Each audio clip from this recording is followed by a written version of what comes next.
Drivers, start your engines.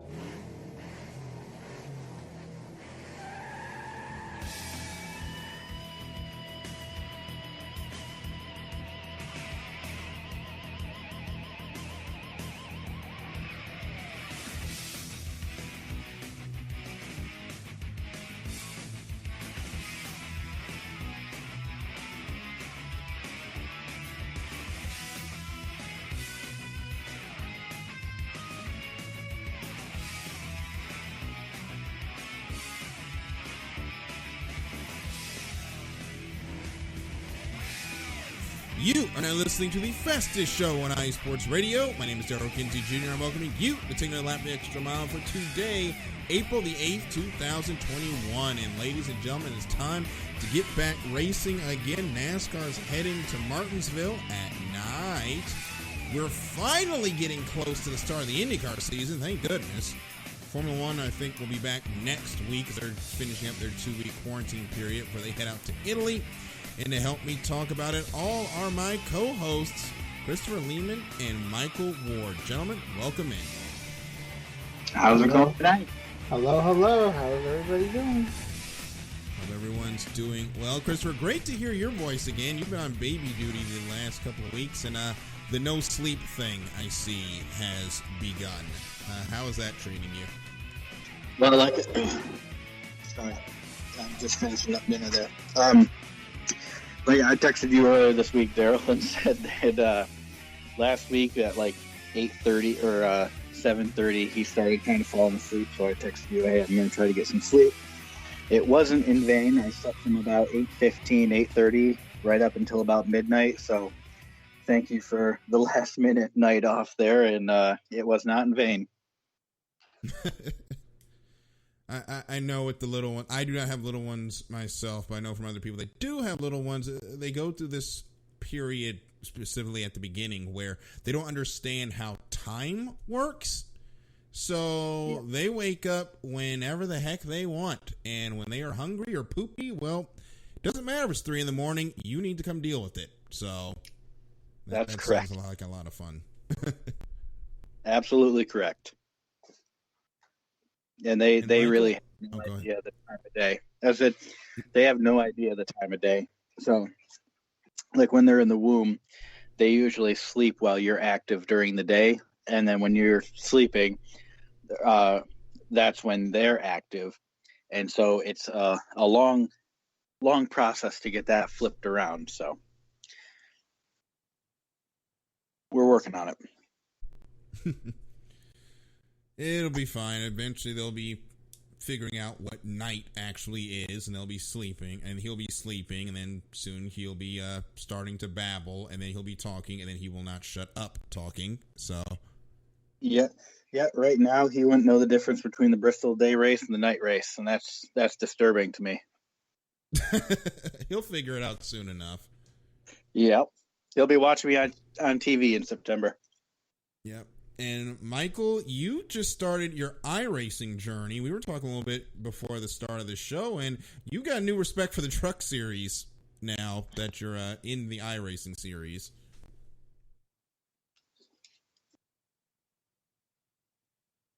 Oop, Michael, you there? Sorry, I missed the button on my mic somehow. Blue Yeti problems, but I have a newfound respect because I drove the 2008 Silverado, and I don't know how those guys drove those things, Daryl. That car moves around even in a straight line, and I did about 5 laps because I am nowhere near ready to go online yet. And I did about 5 laps in that thing, and I was terrified. Because you don't know when the car is going to get unsettled, or if the car is getting unsettled, or it's just naturally being unsettled, and it's a nightmare. It took me a long time back when I ran iRacing to actually finish my first truck race. And if I remember correctly, because it's been forever and a day since I've driven iRacing, you don't know when the truck is going to step out it's just going to step on you and you're not going to be able to save it. Now, that was about 15 different tire models and track configurations ago, so you might be able to tell a little bit more what the edge is. But I remember when iRacing first started, you were basically trying to hope that truck didn't kill you the entire time. So I understand your feelings completely about the '08 Silverado.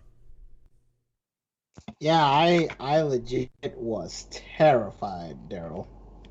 Terrified. I don't think I have a newfound respect for those guys who drove during 2008, because that car, just in a straight line, it would just go back and forward.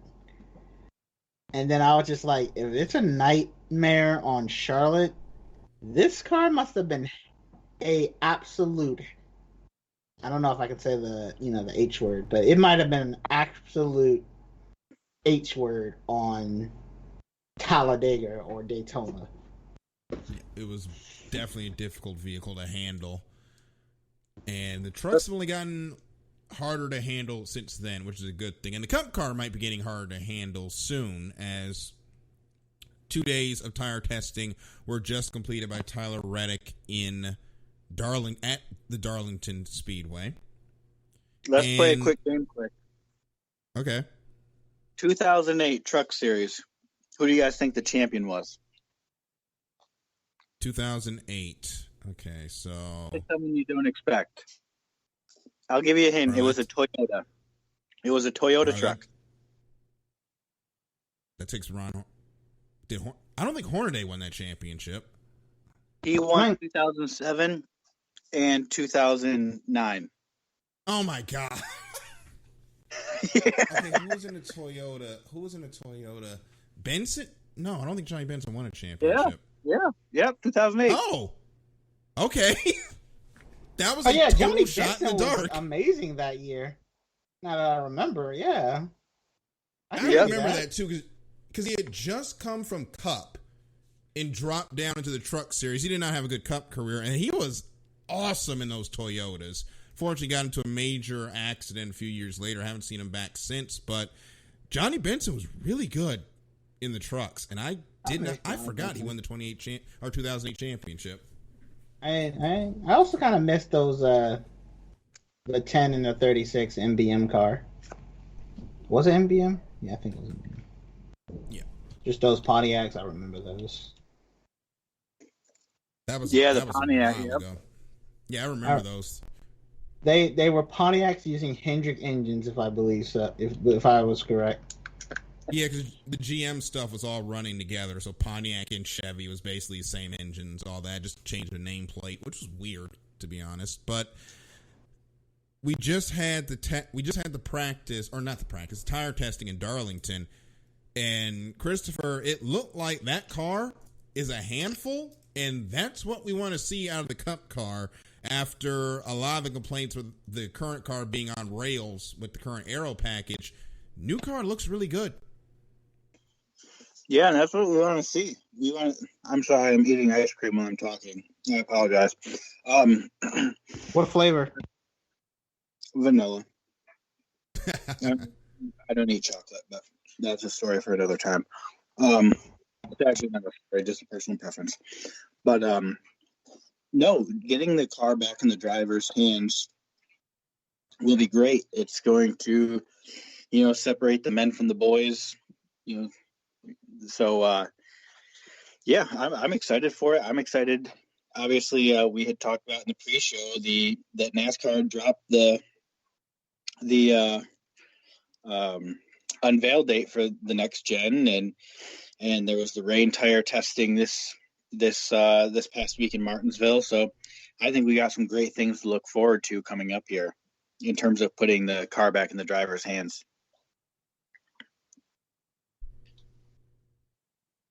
I've been excited for this car since it was first announced. I know a lot of NASCAR fans have gone back and forth with it. Some of them complaining that it's getting further away from stock.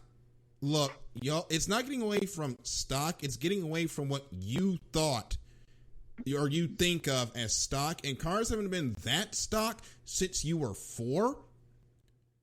So a stock car to me and a stock car to you are two different things, and it's this generation stock, not your generation stock. And I'm sorry, we're not bringing back the Thunderbird or the Camaro, or not the Camaro. I was about to say the Cavalier, but the Lumina or Mercury. They're not coming back through the door. I can't help you. But moving on, because I'm pretty sure that I can hear the keyboards typing. But it's good that the car looks hard to drive. There's also been a question about whether or not there's going to be a backup camera, but I think we've all come to the conclusion that was just for testing, and they're not actually going to have that camera in there. There's a lot of stuff that's on the car they're trying to get data with. But, Michael, that car did get... Oh, go ahead. I said Noah Gragson could use a backup camera. He could use a lot of things, to be honest, but we'll talk about him in a bit. That car looks good. It finally got its first Darlington stripe, which tells us everything to know about how hard it's going to be for the Cup drivers to handle. And we've seen it now a couple of times where it's had incidents in testing. That just shows how hard this thing is. That shows how hard the car is going to be to handle. And that's a good sign for us fans and for the drivers as well. Because all the drivers that have driven this car have had a lot of fun.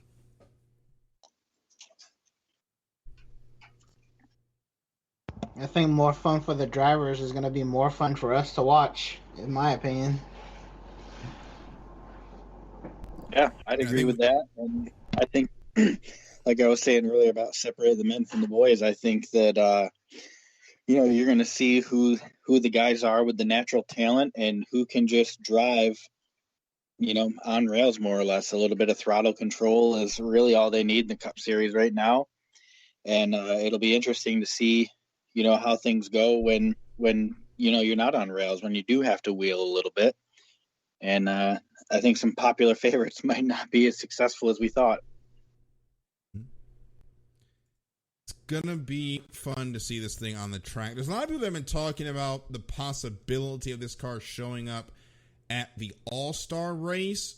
If the All-Star race was at any other track but Texas, I would say that'd be a good idea. But I think we can all agree Texas is not the best track right now. It doesn't race very well.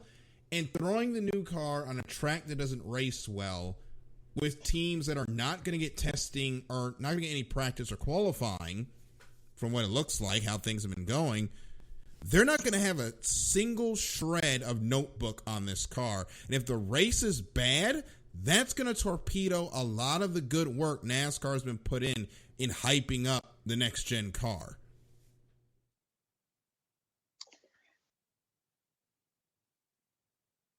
Yeah, I agree with you there. Sorry about the silence there. I was just like, I wasn't sure what to say. But, yeah, I would agree with you on that one, Daryl. It sounds like I can hear iRacing in the background over there, Michael. Yeah, no, I'm not playing iRacing. I think it's a fan back there. You can hear a fan? Hold on. Yeah. Let me turn that off. I'm sorry. Yeah, it's fine. No, Michael's okay. picking everything up in the room, Yeah. but I was just picking I up really Michael. don't want to see. Yeah, I don't really want to see this car debut at Texas. I think debuting it any time other than next season, when you're going to have practice and qualifying, where the teams can have a chance to actually build a notebook on this thing, is going to be a terrible idea. Just because you need that work, especially since it's a new car. We haven't gotten to the testing phase yet with all the manufacturers. We're just going to see the manufacturer bodies. Christopher, it sounds like it's just setting up for failure, bringing the car out at the All-Star race and burying it before it gets a chance at full season running. Yeah, I agree with that completely.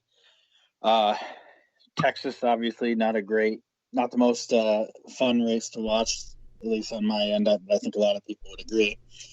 And debuting anything on that track would kind of more or less be a buzzkill to whatever you were debuting, whether that's a rain tire or the new car as a whole.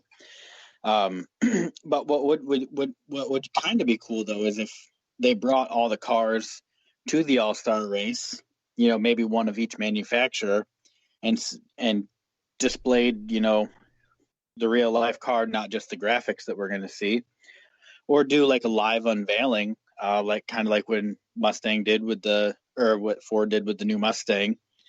I'm not even a Ford fan, and I watched the unveiling. It was pretty cool. But no, I agree with you, Daryl. I don't like the idea of debuting this new car at Texas. Wait till the Clash next year, and it can fall on its face if it falls on its face, and it'll just be what it is. Yep. I think we might see the cars in action as far as maybe test, exhibition runs at the All-Star race. I would do that. Maybe send all three out, certain space apart, and just have them go, do a couple laps around the racetrack and talk about them for a little bit. But I don't think I would do like any full-on running until we get to racing next year full time. I think that would be for the best, because you don't want to have a full-on race and then next thing you know, it turns out the racing wasn't good or anything like that, and they're just like, and then the fans are just like, oh man, these cars are terrible. Why are we doing this next year? And it's just, I think an exhibition race would be pretty good, where you just see how they run with each other, and then if there's something that needs to be changed, then you can go ahead and change it instead of a full-on race. Well, a lot of the changes are going to require them just getting a notebook. I mean, there's a completely different rear suspension. All four corners are now independent of each other, so the teams have got to wrap their heads around that. You've got the skid plate on the bottom, which is going to change up aerodynamics completely. You've got a 5 or 6 speed gearbox that is coming in. That's a sequential shift, no longer H pattern, which has set off a lot of people about it's not stock anymore. Folks, there hasn't been a H pattern in a regular sedan since 1995. You have lost that battle a long time ago. That's all I'm going to say about that. But there's a lot that these teams are going to have to get used to with this car, and I need people not to rush to judgment on the new car when it does get on the road, because a lot of this, most of next season, is just going to be putting a notebook together on how changes work.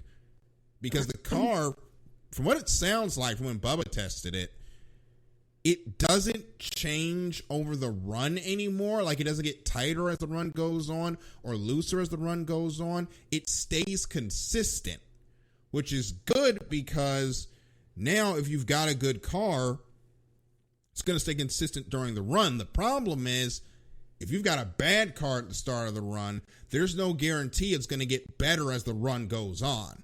So changes in pit road could become extremely important, or they are extremely important. They could become even more important going into next season with trying to figure out how to set up and adjust on this new car. Yeah, and my theory, and I'm sure someone will tweet me at this and either validate me or probably more than likely tell me I'm an idiot. But my theory for long run cars is that they over adjust, knowing that throughout the run they're going to lose some of that adjustment, and that's why people go for long setup cars. They over adjust, and the car comes back to where the driver actually wants it. So it'll be interesting to see if with that the short run and long run car almost disappears and they kind of even out a little bit more. I think it might.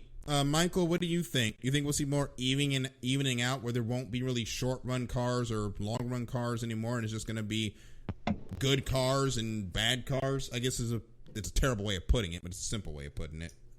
I think that would be the case, but it would really, if that was the case, I think it would honestly go down to the tuners at the shop trying to make sure they have the best available setup for that weekend. Because if you make a bad setup or a bad car and you go to the racetrack and you just have a bad weekend in general, I think it's going to go more down to the tuners in the shop more so than anything. So I think it would be good to see just people making sure their car is going to be good, instead of maybe saying, oh, we're going to have a bad car this week, oh well, we'll have a better car next week, and then it's just like, oh well, now we actually really have to have a good car today because we can't adjust it anymore. It's going to be the same no matter what you do. So, Well, I think you'll still be able to adjust on it to make it, looser or tighter. It might make that easier to suss out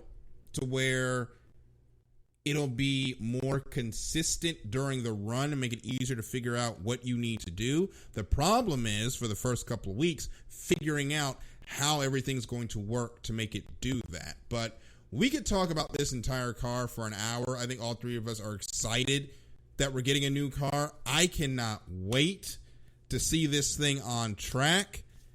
It's going to be exciting. Cannot wait. But we're going to take a break. But before we do that, of course, we have to thank the sponsors that without them, we would not be able to do this program. And one of those great sponsors, you've heard me talk about them a while now, Legacy Financial.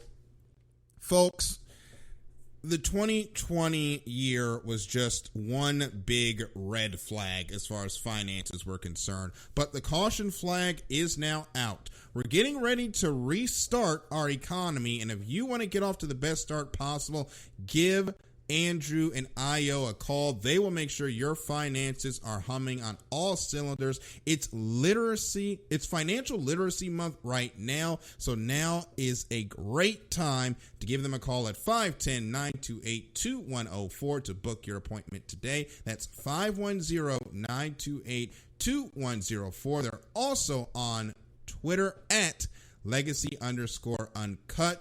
Make sure you give them a follow. Make sure you give them a holler. And make sure you tell them that Daryl sent you here on IA Sports Radio and the Extra Mile. But we're going to take a break. We'll be right back after this. You are listening to the Extra Mile. This is IA Sports Radio, your direct feed for all that is sports.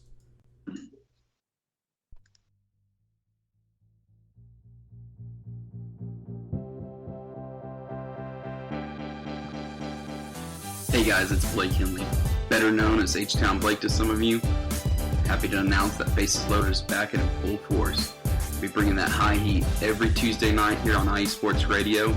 So come home, get ready, dig into that batter's box, and see if you can chase that high heat, baby. So we'll be coming to you live with all the stats, all the rundowns, all the division rivalries, and every team that's going to make the playoff push to get to that one and only October and get to the pinnacle of what baseball is, to hoist that Commissioner's Trophy when it's all said and done.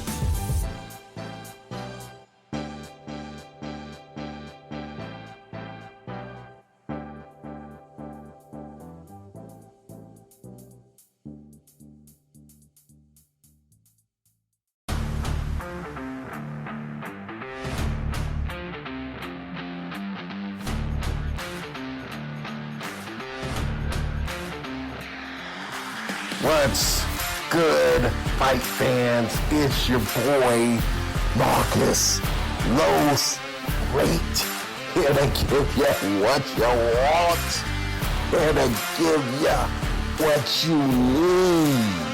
Yeah, man. Yeah.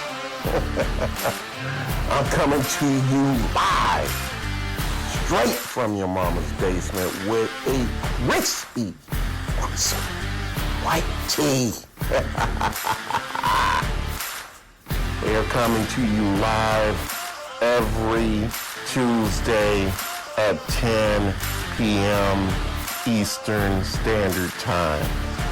Powered by IE Sports Radio, your direct feed for all that is sports.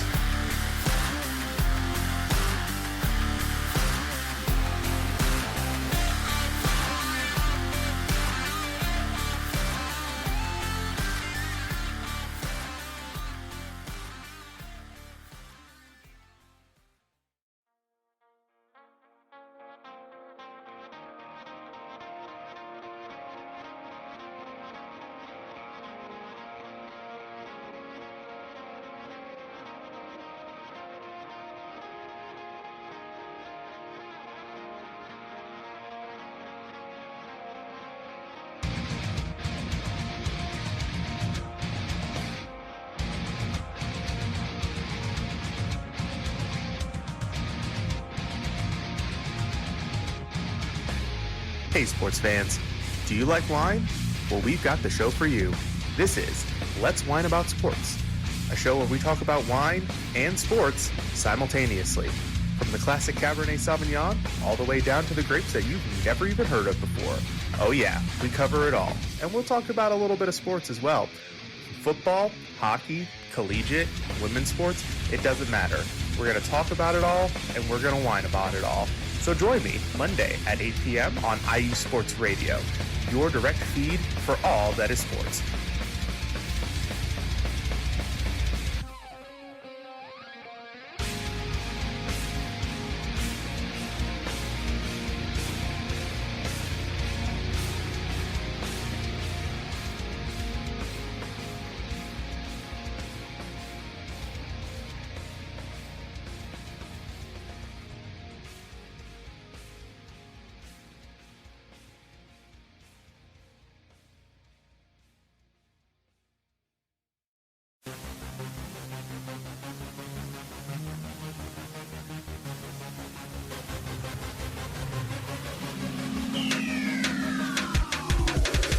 What's up, everybody? This is Taryn Rodriguez.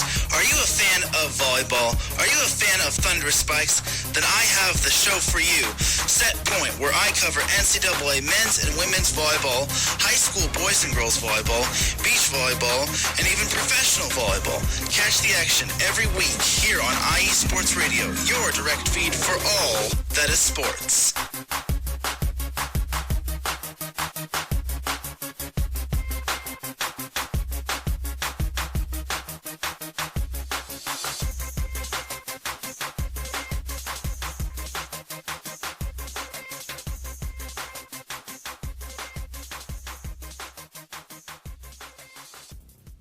Folks, we are back from break here on the Extra Mile IE Sports Radio, your feed for all that is sports. And pro tip for all you young journalists out there. It's not a good idea to go on social media and get into shouting matches with the PR people of the sport you're trying to get into. That usually will not end well for you, and I'm not going to give you a single shred of context on that. Go on to Twitter and figure it out, because I don't want to give the person that got into it any more credence than they need. But yeah, that's not a thing you should do. Just going to throw that out there. Maybe he thought it'd work for him. Oh, it's going to work all right. That's a good way to get your credentials to the Indy 500 denied forevermore. That's all I'm saying. Anyway, so we're back here in the Extra Mile IE Sports Radio. Your defeat that all that is sports. Good night. I am messing up that transition today. But welcome back to the Extra Mile. We're going to continue on with more NASCAR, more news and notes since we didn't have a race this week. We'll get into our race preview before the end of the show when we do nearest the win, as we're going to Martinsville. Going to be really soggy this weekend, unfortunately. But bit personal note, coming up into June, I will be going to Guntersville, Alabama for the Lake Guntersville Hydro Fest, which is the H1 Unlimited Series season opener. If you paid attention to my Twitter, I've been doing some esports commentary for the Unlimited Hydroplane League, which was a league that I raced in briefly and did commentary for this season. And I'm actually going to get to see those boats in real life for the first time in my life. I am extremely excited. Going to be a great opportunity to meet some of the people that I got to call during their races during the online portion. But I do still plan to host the show that day. We might do it an hour earlier because our flight is at like 5 a.m. on that Friday. But I will let you guys know, obviously, closer to time for that. But going to Alabama, really excited for this race. So let's continue with what's going on in NASCAR. And there was also a couple of tests at Martinsville. Pretty sure they had the next-gen manufacturer cars out there from Chad Knaus's little cryptic Twitter post last week. But also, they did a wet tire test, or wet tire test on an oval, which is ironic. First time they've done that test on an oval since 1995 when Terry Labonte ran the rain tires at Martinsville. Fellas, NASCAR is starting to evaluate running rain tires on short ovals. Now, the plan is to only use them when the track is damp, not when it is raining, but we might, keyword might, get to running rain tires on ovals. I just want to get your thoughts about that, because we can start with Christopher and then go to Michael. Yeah, I think it would make people like me who have to go to work on Monday pretty happy, because no one likes seeing that noon on Monday, start time after rain. So I'm excited for it. I think it'll ease some of the stress around the rain delays that we seem to have with increasing frequency, and it'll also make for some good racing. I'm excited to see what the grip level is and how the drivers adapt to racing in the rain, and maybe those wipers will finally do something.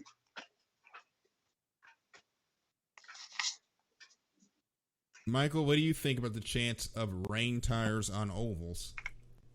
I actually like the idea. I think it's going to be great seeing these guys struggle in the rain, and I think it has some chances for some really good racing and a nice change of pace in NASCAR just to see these guys on an oval racing in the rain. I think it'll be an interesting time.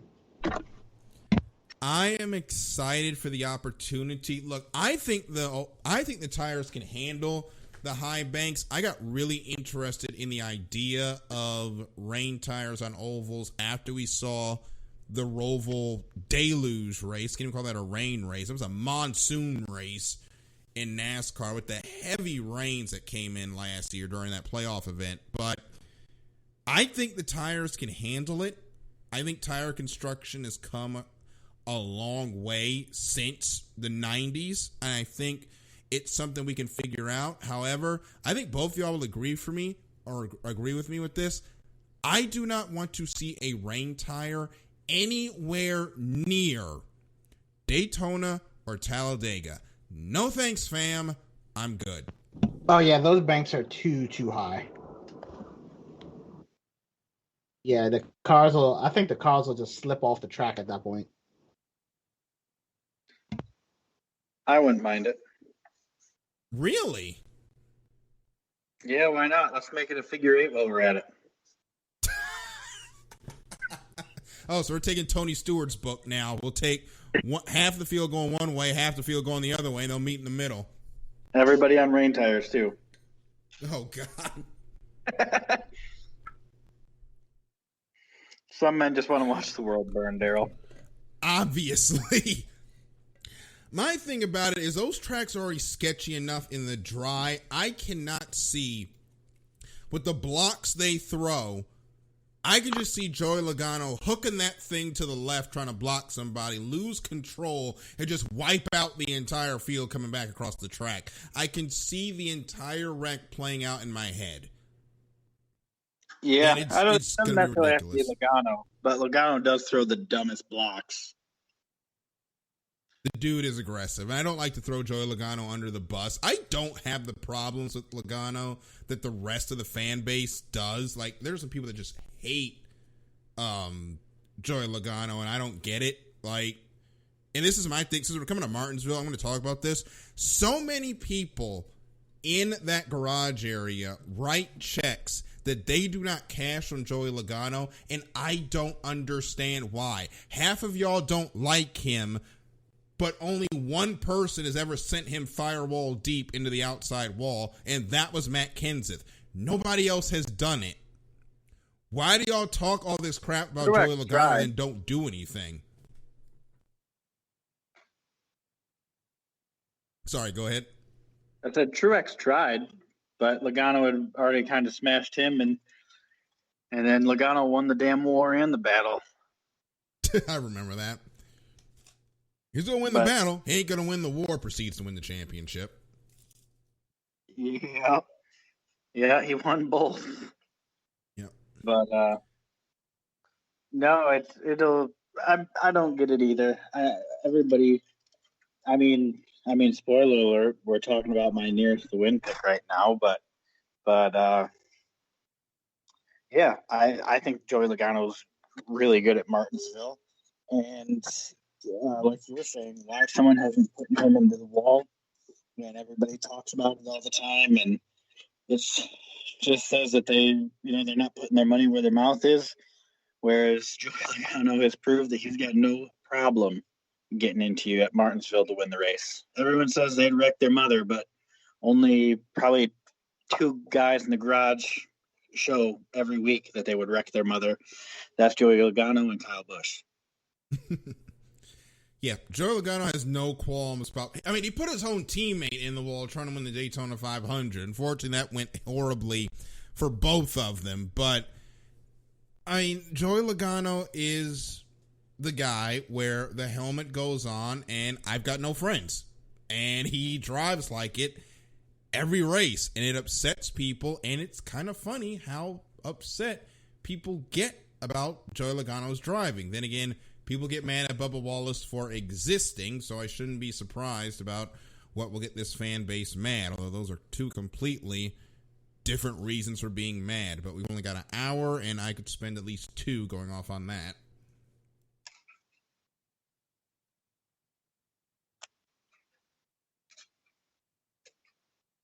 But anyways, to wrap things up, so are we yay, nay on the rain tires on ovals? I'm yay, except for Daytona Talladega. Christopher has just burned the whole world down. Michael, where are you? I'm kind of yay on the rain tires. I was about to say, you know what? I kind of do want to see them on Daytona Talladega now, but I'm not trying to see half the field crash like they do already. So I'm just yay on rain mile and a half and short tracks. Super speedways. Let's calm down on that. Yeah, I'm not. I mean, the first thing we have to go there is to see if they can even get the speed up in the wet to get up on the banking, as you said earlier. Then we can go from there. But going to be interesting to see. No word yet on when those tires are going to be used. However, they might be needed this weekend, though, given how awful it's looking. It's going to be wet around here from what it looks like. But we are closing up the Easter break, so we're heading into the second stanza of the season. And we going into Martinsville. We got 5 tough tracks coming up. Coda also coming up, which is going to be an exciting race. But we go into Martinsville. Denny Hamlin has been the model of consistency. He hasn't won, but he's got 6 top 5s this season. He's having a great year, but fellas, we all know regular season doesn't matter for Denny Hamlin. He's got to find a way to win the championship. Yeah, I think that every year that goes by, your window of opportunity or your door, whatever you want to call it, it gets a little more closed. And Denny Hamlin has obviously started the preparation for his post-race career. And I'd say that, I don't see him really in a car for much more than two more years, because I really think that the 2311 racing is going to blow up, and I think that he's really going to, try to step back into more of a management role. So I give him a 2-year window, and if he doesn't do it, and then I say, I think his book is kind of closed at that point.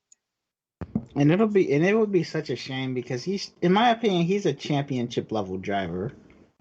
So the fact that he hasn't, I hate to make this analogy, but in my opinion, it's kind of true. He's NASCAR's Helio Castroneves.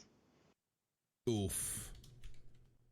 I hate to make that analogy, but you guys know it's true. So I would hate to not see him win a championship. But, the guy's won so many Daytona 500s. He's won so many races. How could he not have a championship? And he's so consistent, too. He's very consistent. I don't know, man. I just think he should have had it done, like, many seasons ago. But, how 2019. He had it in 2019. Like, he's going to win that championship. And they put that big behind piece of tape on the car and absolutely killed it. I mean, everything that can go wrong for him trying to win a championship has. Like, it feels like watching back when Senior was trying to win the 500, and like every act of God that could stand in his way would happen to him, and then he eventually did it. This is kind of on a much bigger scale, given that it's the championship of the entire season, but that was also the Daytona 500. They might be equal, to be honest, but it's been a challenge for Mr. Hamlin. I think he can get it done, and Christopher, to piggyback what you said about 2311 Racing, that team should have 4 top 10s right now and don't. And that's got to be the most frustrating thing from them. They have shown the speed, they just haven't finished. Yeah, and I mean, at the end of the day, they're not getting the finishes that they deserve. But I think that at least from the standpoint of ownership from the team, I think that they at least are recognizing, hey, we're right there. The cards just aren't being dealt right there at the end.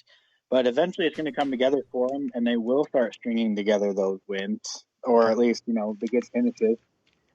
But, I think, at least from my perspective, and maybe you guys feel different, but I think they are far outperforming what I thought they would. I kind of pegged them as more of like a 15 to 25 on a regular basis, which, I mean, obviously their finishes are not far off from that, but where they're running with, 30 laps to go is not indicative of where they're finishing. So yeah, I think it's going to come together for them eventually. I don't think it's time to hit the panic button. I think it's just the luck of the draw, and they're kind of getting screwed. And I've seen people doing a thing, and I'm going to have to clear out some space because I'm going to get on my soapbox. Let me preface this first. Trackhouse Racing has had an incredible rookie season, and that RCR partnership has been working out great for them. Daniel Suarez ran great at the Bristol dirt track, had his first top 5, had never seen dirt before, and was in a good position to win that race so that the car got tight near the end. I have seen people starting to play or trying to play Trackhouse Racing and 2311 against each other, and I don't like it. These are 2 teams with minority backing, Pitbull and Michael Jordan, and minority drivers, Daniel Suarez, Bubba Wallace. The fan base really doesn't like Bubba. They didn't like Suarez either. We've heard everything that was said about Suarez. All of a sudden, Suarez starts finishing a little bit better than this 2311 car. Now all of a sudden it's Suarez is this great driver and Bubba can't really do it. Stop trying to play the 2 minority teams against each other to stir stuff up. I see what you're doing. It's not cute. Stop it. That's all I'm going to say about it, and move on. Both teams have done incredibly well, but that is driving me up the wall when it comes to how people talk about them, especially Bubba Wallace, for obvious reasons. But, okay, rant avoided.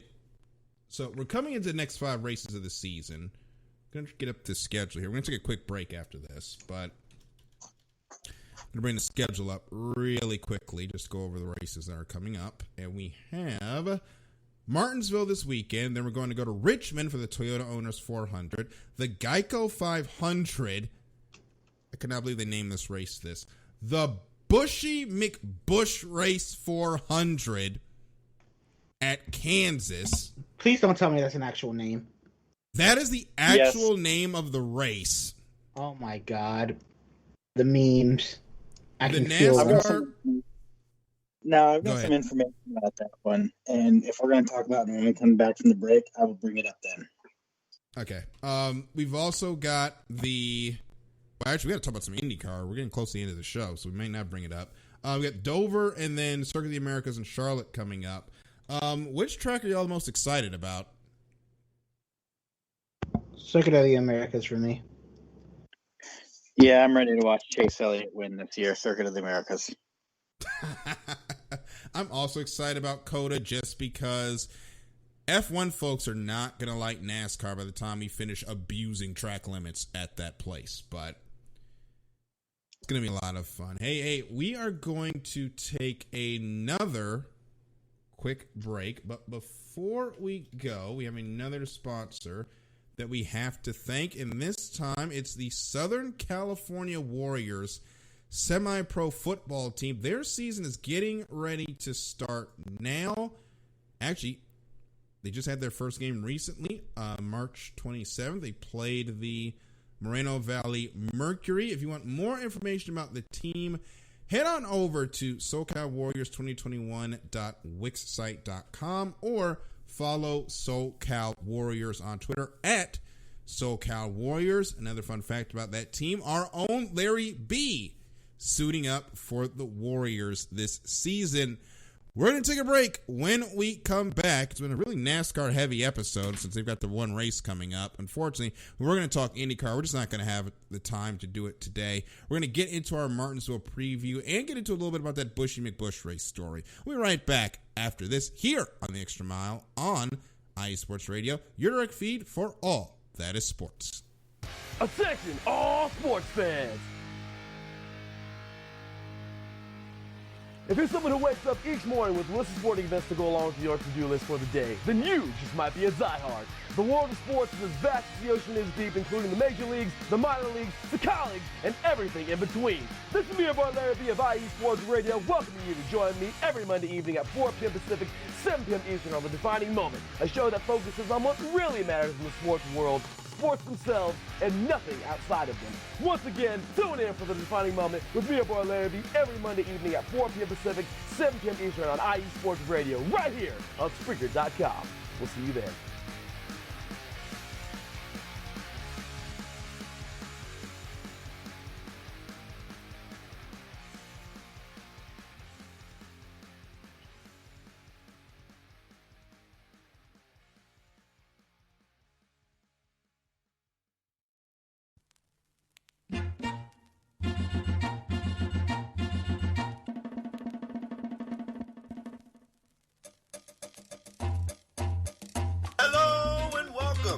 Soccer Scoreboard Show with your host, Gabriel Montoya. This is the show for soccer, football fans, or whatever you call the beautiful game. Every week, I tackle the latest and greatest news from around the soccer world. From the English Premier League, to the World Cup, to MLS, Liga MX, and more. You can listen to the Soccer Scoreboard Show and our lineup of fantastic guests every Friday at noon here on IE Sports Radio, your direct feed for all that is sports.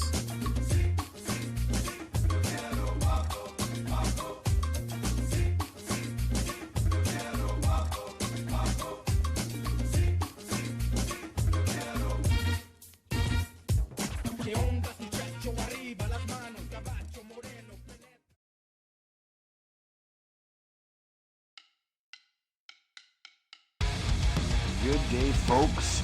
Yours truly, Nico Green here, reminding you, tune in to the Neutral Zone Hockey Talk Radio Show, Tuesdays, 4 p.m. Pacific, 7 Eastern, proudly brought to you by IE Sports Radio. It's the Neutral Zone. All hockey, all the time. Take care. See you soon.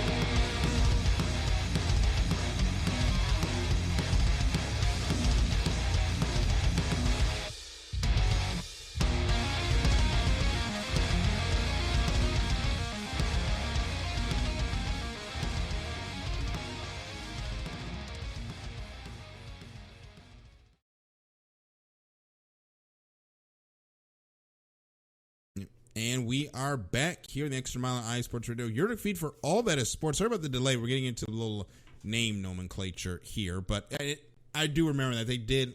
What was that? They were trying to name some ship.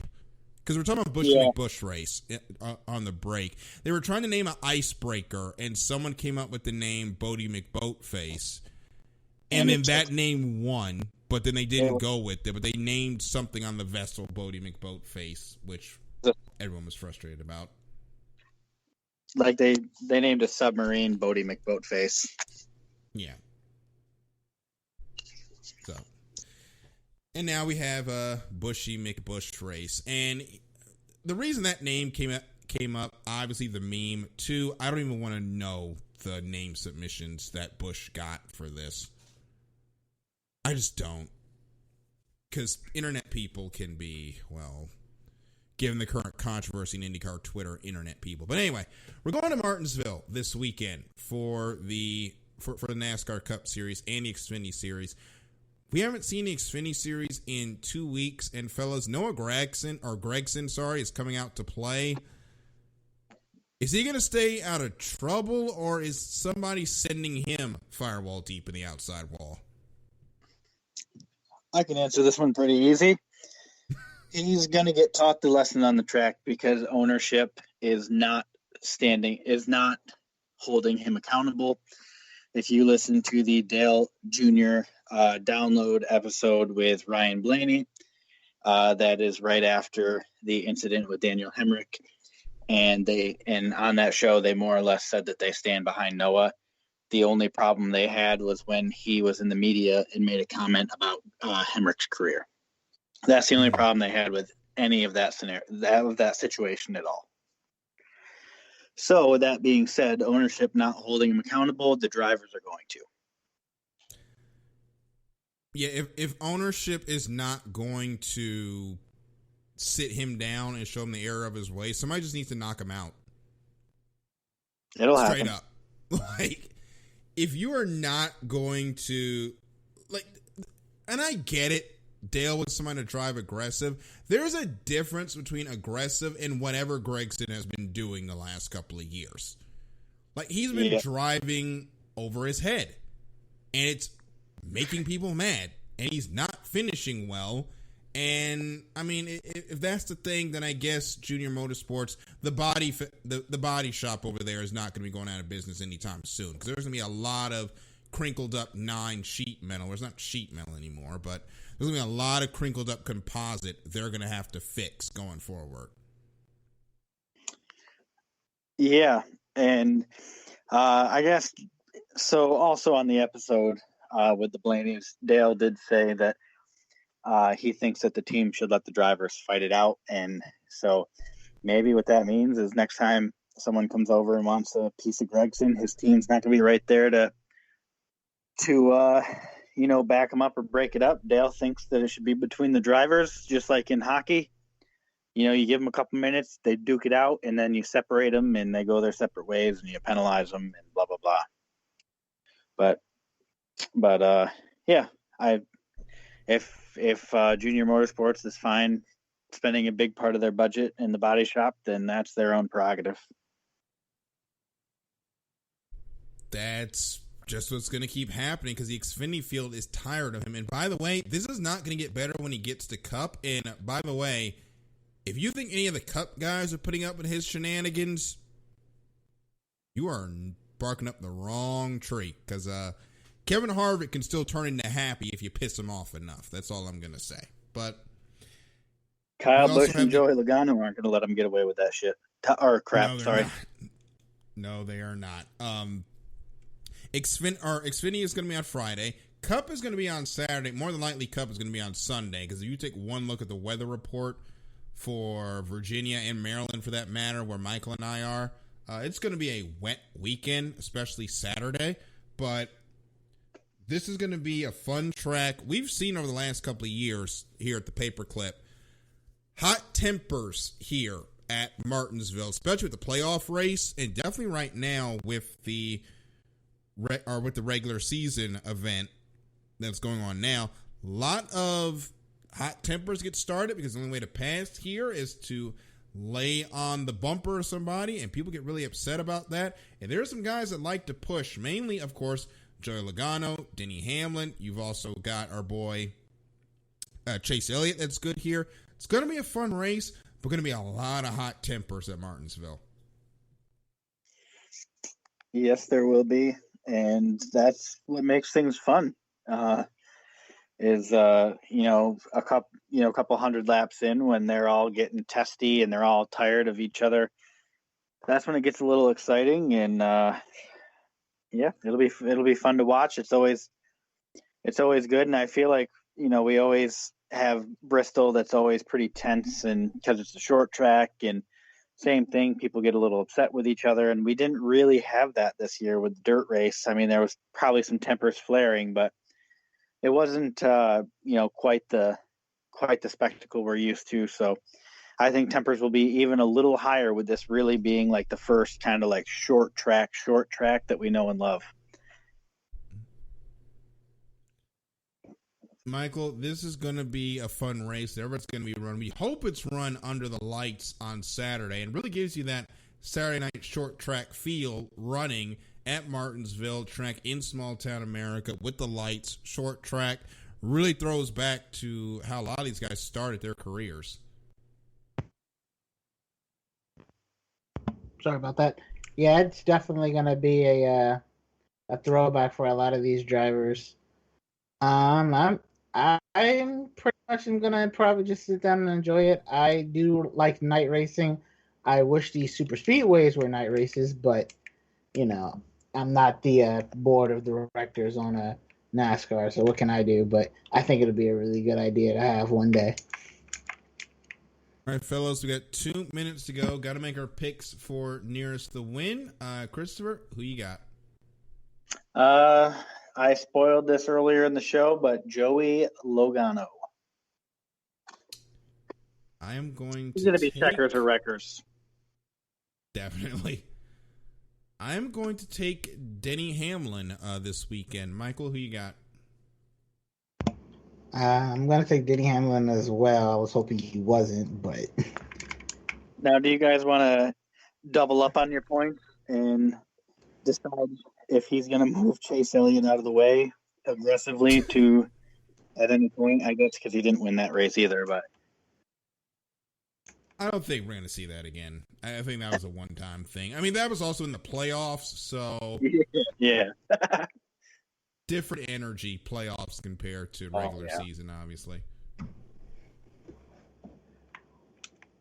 All right, well, fellas, thank you so much for joining me again for this episode of The Extra Mile. And, folks, if you liked what you heard, make sure you give this a share. It helps us out a lot. Make sure you hook up with us on Twitter.